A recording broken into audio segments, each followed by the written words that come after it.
శ్రీ కొండ సురేఖ గారు.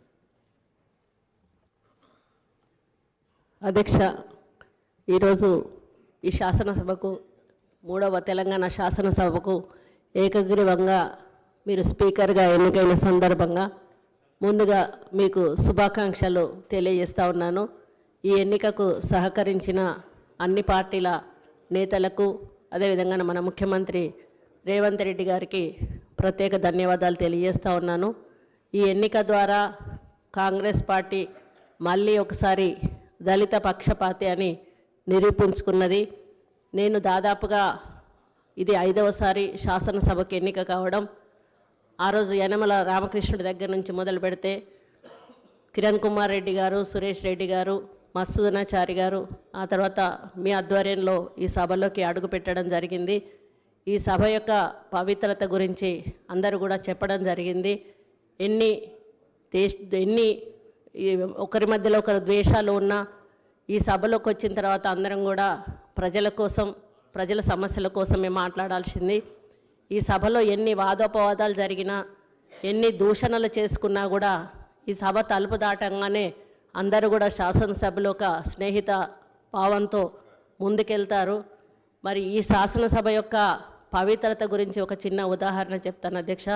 ఆ రోజు మైసూరారెడ్డి గారు ఈ శాసనసభలో ఉన్నప్పుడు నేను శాసనసభ్యురాలుగా ఉన్నాను. ఆయన చైన్ స్మోకర్ అధ్యక్ష. ఆయన ఈ గడప దాటాడంటే స్మోకింగ్ చేసేవాడు, లోపలికి వచ్చినప్పుడు స్మోకింగ్ ఆపేవాడు. మేము మహిళా శాసనసభ్యురాలందరికీ కూడా ఆ రోజు నేదులమల్లి జనార్దన్ రెడ్డి గారి భార్య రాజలక్ష్మి గారు తినడానికి ఏమైనా తెచ్చేవాళ్ళు. అందరం కలిసి శాసనసభలోనే అవి తినేటప్పుడు ఆయన సీరియస్గా మా దగ్గరికి వచ్చి, అమ్మ ఈ సభకు ఒక గౌరవం ఉంది, దీనికి ఒక ప్రతిష్ట ఉంది, సభ లోపల ఇలాంటి కార్యక్రమాలు మీరు చేయకూడదు, మీరు తినాలనుకుంటే బయటికి వెళ్ళి తినండి అని ఆయన ఆదేశించేవారు అధ్యక్ష. అటువంటి పవిత్రత ఈ శాసనసభకు ఉంది. కాబట్టి ఇప్పుడు ప్రతిపక్షాలు మాట్లాడినట్టుగా, మరి అధికార పక్షాలు మాట్లాడినట్టుగా మీరు ఈ సభకు ఒక తండ్రి లాంటి వాళ్ళు. అదేవిధంగా నాలాగా ఒక ఎంపీటీసీ స్థాయి నుంచి, ఎంపీపీ స్థాయి నుంచి ఈరోజు స్పీకర్ స్థానానికి రావడం మామూలు విషయం కాదు అధ్యక్ష. మీరు మీ బాధ్యతలను అందరూ కోరినట్టుగా నిష్పక్షపాతంగా నిర్వహించి ఈ శాసనసభకు ఒక హుందాతనాన్ని ఇస్తారని ఆశిస్తూ ఉన్నాను అధ్యక్ష. మామూలుగా పదవితో కొంతమందికి వన్నె వస్తుంది, కానీ మీ పదవితో మీరు పదవికి వన్నె తెస్తారని మీ వ్యక్తిత్వంతో నేను ఆశిస్తూ, మీ ద్వారా ఈ శాసనసభ మంచి సాంప్రదాయాలతో, మంచి ఆలోచనలతో ముందుకెళ్ళి ప్రజా సమస్యల పరిష్కార దిశగా నడవాలని కోరుకుంటూ సెలవు తీసుకుంటూ మళ్ళీ ఒకసారి మీకు శుభాకాంక్షలు తెలియజేస్తున్నాను అధ్యక్ష. శ్రీమతి పద్మావతి రెడ్డి గారు.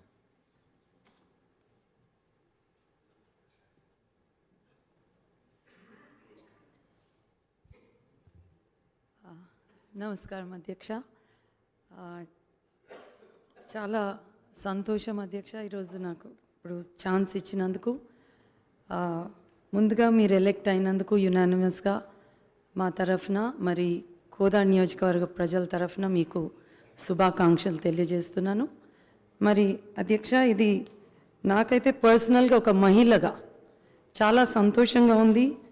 మీరు 8 మంది సిస్టర్స్ మధ్యన మీరు వారిని మంచిగా చూసుకున్నందుకు మరి మా మహిళలు అందరి తరఫున నాకు పర్సనల్గా చాలా సంతోషంగా ఉంది.